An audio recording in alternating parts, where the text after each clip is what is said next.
Hello everyone, welcome to my channel. আমি লিজা। তোমরা সবাই কেমন আছো? আশা করি তোমরা সবাই ভালো আছো।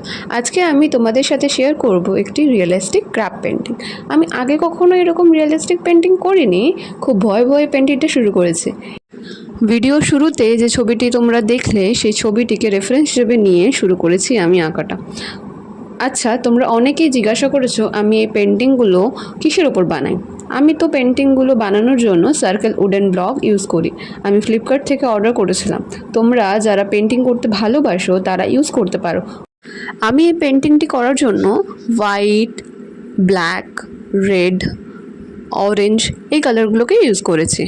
ফার্স্টে আমি উডেন ব্লকটিকে হোয়াইট দিয়ে কালার করে ওটা শুকিয়ে নিয়েছিলাম। তারপরে একটা রাফ স্কেচ করে নিয়ে আমি এই পেন্টিংটি স্টার্ট করেছি। রাফ স্কেচ করে নেওয়ার ফলে কি হয়, তুমি ইজিলি কালারগুলোকে ফিল করতে পারবে আর শেডিংগুলো করতে পারবে। তোমার একটা বেসিক আইডিয়া থাকবে কোথায় কী কালার ইউজ করা উচিত।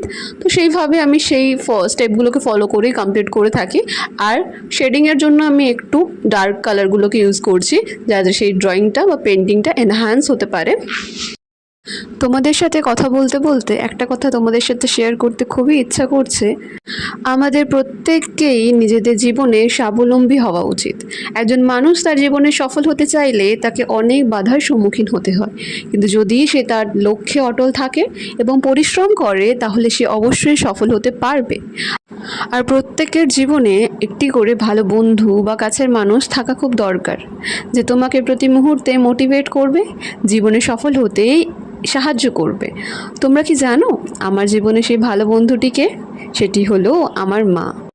আমার মা আমাকে অনুপ্রেরণা দেয়, উৎসাহিত করে, জীবনে সফল হতে সাহায্য করে। আমার প্রত্যেকটি ভালো খারাপ আঁকাকে প্রশংসা করে, ভুল ধরিয়ে দেয়। আর তোমরা কি জানো, আমি আজ যখন এই পেন্টিংটি করছিলাম, মা তখন কাজের ফাঁকে ফাঁকে এসে দেখে বলছিল, খুব ভালো হচ্ছে, কর, তুই পারবি, চেষ্টা কর, তুই পারবি। এই কথাগুলো শুনলেই মনে সাহস আসে। আমার কাছে পেন্টিংটি হলো ভালোবাসা, আর আমার মা সেই ভালোবাসাটিকে উৎসাহ দেয় যাতে আমি খুব ভালোভাবে সেই কাজটা মন দিয়ে করতে পারি। এই পেন্টিংটি করার সময় আমি একটা জিনিস লক্ষ্য করেছি, আমি যখন ব্ল্যাক কালার দিয়ে শেডিং করছি বা ডার্কার কালার দিয়ে আমি শেড করছি, তখন সেই পিকচারটার মধ্যে আরও রিয়েলিস্টিক ব্যাপার চলে আসছে, এত সুন্দর লাগছে দেখতে। তোমরাও যখন পেন্টিং করবে, লাস্টে একটু ডার্কার কালার, একটু ব্ল্যাক কালার দিয়ে একটু শেড করলে বা একটু আউটলাইন ক্রিয়েট করলে দেখতে বেশ সুন্দর লাগে। আর আমি অলওয়েজ আমার পেন্টিংয়ের মধ্যে এই জিনিসটা ফলো করে থাকি। ব্ল্যাক কালার যে কোনো পেন্টিংকে খুবই সুন্দর ফুটিয়ে তোলে। তোমাদের সাথে গল্প করতে করতে ক্র্যাবের এক সাইডটা অলমোস্ট কমপ্লিট হয়ে এসছে। তোমরা দেখে বলো তো ঠিক কেমন লাগছে। আদার সাইডটাও আমি করে নিয়েছি।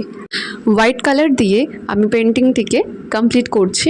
আর হোয়াইট কালার দিলে একটু রিয়েলিস্টিক ব্যাপারটা লাগে, তাই আমি এই স্টেপটা ফলো করছি।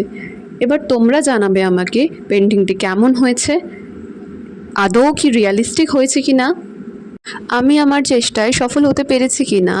তোমরা কমেন্ট করে জানিও কিন্তু। আমি তোমাদের কমেন্টের জন্য অপেক্ষা করে রইলাম।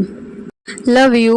আবার দেখা হবে অন্য কোনো ভিডিওতে, তোমাদের সাথে গল্প হবে। তোমরা সবাই ভালো থেকো, সুস্থ থেকো।